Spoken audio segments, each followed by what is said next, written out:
Nos últimos congressos que a gente vem participando, a gente nota, todas as pesquisas mostram um aumento significativo das doenças inflamatórias aqui no Brasil. Nós temos basicamente as duas doenças crônicas, que é a doença de Crohn e a retocolite. As doenças inflamatórias intestinais são multifatoriais. Nós temos componente genético, ser autoimune, emocional, ambiental, são vários fatores que podem desencadear um processo inflamatório intestinal. Mas o que é o mais importante? O diagnóstico precoce. Então, muitas vezes, esse paciente com uma doença inflamatória intestinal, ele já percorreu vários médicos durante 6 meses, 1 ano, com a sua queixa de diarreia, falta de disposição, anemia, sem um diagnóstico correto. Até ele chegar no especialista, às vezes ele já está há meses sofrendo sem um diagnóstico.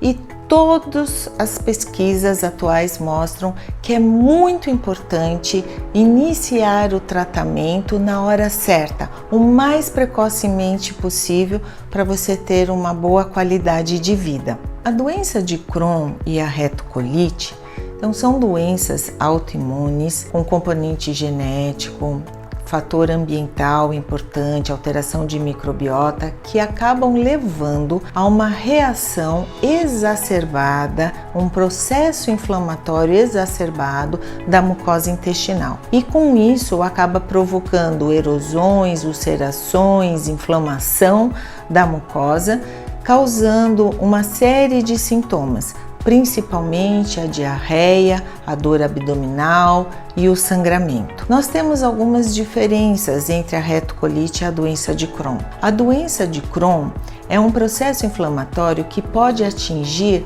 da boca ao ânus do paciente. Qualquer parte do sistema digestivo pode ser atingida, mas é principalmente no intestino grosso e no intestino delgado onde a gente observa as maiores manifestações. Já a retocolite é uma doença exclusiva do intestino grosso. Então, se você vem apresentando quadros de diarreia, fadiga, sangramento intestinal ou muco nas fezes, procure um especialista. Como é feito o diagnóstico das colites, principalmente a doença de Crohn e a retocolite?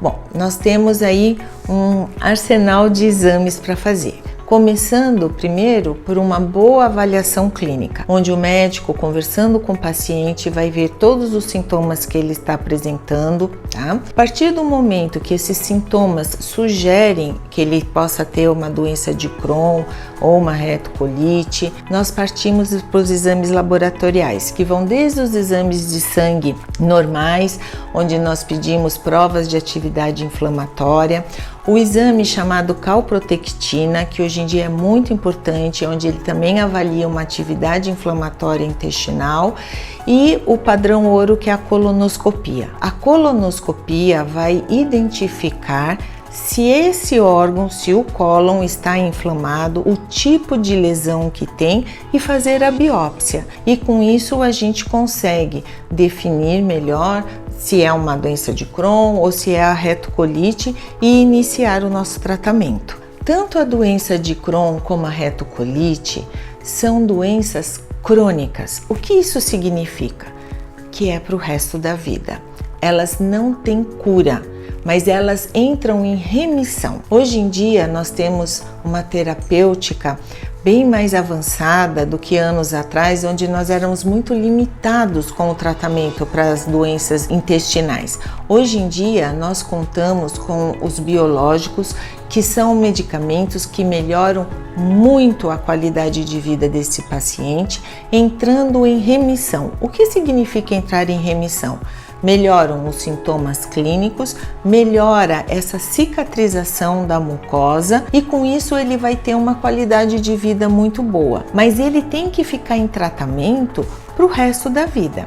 Se ele para o tratamento, essa doença pode ser ativada novamente. E cada vez que ela é ativada, nós nunca sabemos como que ela vai chegar. Ela pode vir de uma forma bem mais agressiva do que do início. Então, sempre o foco do nosso tratamento é a remissão clínica, a remissão endoscópica, para que esse paciente fique sem atividade inflamatória no seu intestino. E por que isso é tão importante? A gente eliminar a atividade inflamatória. Porque além dos sintomas que são muito desagradáveis e limitantes, atrapalhando a vida desse paciente, ela impacta em vários setores da vida dele, social, no trabalho. Então é muito importante a gente tirar esses sintomas do paciente, e esse processo inflamatório crônico no intestino acaba desencadeando ou proporcionando uma facilidade maior dele desenvolver um tumor de intestino. Então é fundamental a gente tentar entrar em remissão para melhorar a qualidade de vida dos pacientes. Como deve ser a dieta de um paciente que tem doença inflamatória intestinal?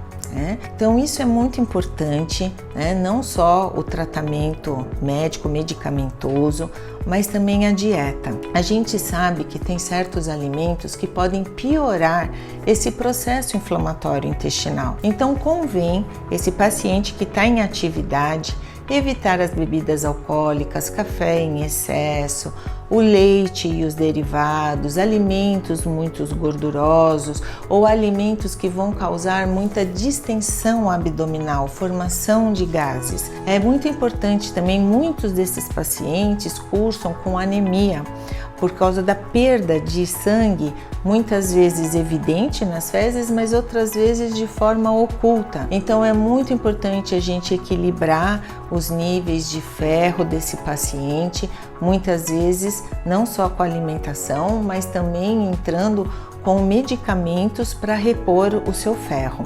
O que nós podemos ter de complicação com a doença inflamatória? Bom, a doença inflamatória, se não tratada, além de uma qualidade de vida péssima, ela vai favorecer, vai facilitar o desenvolvimento do câncer intestinal. Então essa é a principal complicação que nós temos que evitar. Mas outras complicações podem acontecer, entre elas as estenoses, Quando vai tendo esse processo inflamatório continuado não tratado, vai criando uma fibrose no intestino com áreas de estenose e oclusão intestinal.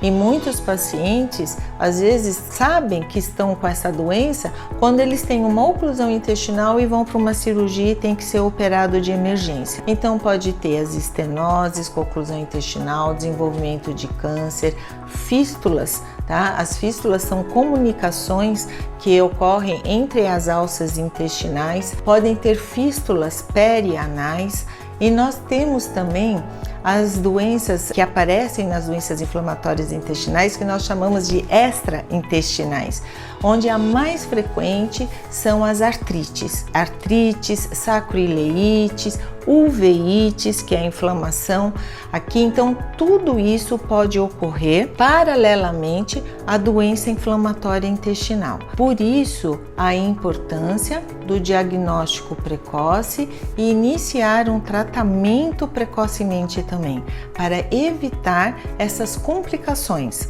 A mulher que tem uma doença inflamatória intestinal e fica grávida, o que acontece com ela? Bom, a gente sempre recomenda programar essa gravidez para uma fase onde ela esteja já em remissão da doença, não na forma ativa. Mas a boa notícia é que atualmente, com os tratamentos que nós temos, os biológicos, a maior parte deles pode ser usado durante a gravidez. Então a paciente não precisa parar o seu tratamento de colite e de repente ter uma recidiva, ter uma doença de uma forma até mais grave. Hoje em dia, com os biológicos, nós podemos manter a grávida tomando as suas medicações, evitando que ela piore da doença por conta da gravidez.